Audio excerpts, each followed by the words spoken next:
This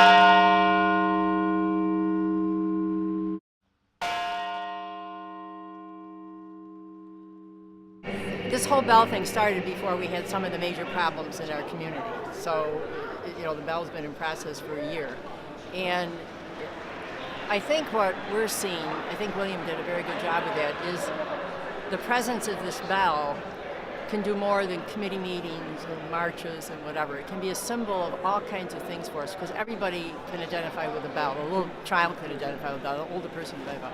And we see it as very value-based. And I was very touched that William, the Presbyterian, when we wrote the theology of the bell and what the bell would be used for, and he tried to say that, really based it on St. Francis, the prayer of St. Francis. So even that was a unifying thing, to see these very broad words and this broad thinking about the bell and how it can be used in the community. So I just think we're blessed that Brother David chose us. And the thing you can't talk too much about is that it was really came out of a program for the most vulnerable people in our community who have nobody.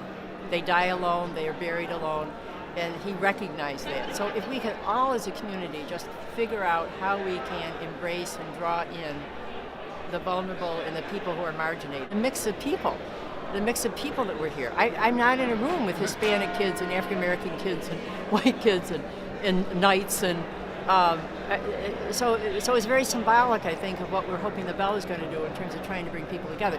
We have a justice group, not really a traditional justice group, but we were planning this, we have speakers, we have this, and then this bell came along and we said, well, maybe the bell can be the symbol of justice and peace, and we don't have to talk about it. We can bring people together around the bell. And when the bell first came, everybody just went out, and somebody could touch the bell, and everybody was touching everybody who was touching the bell.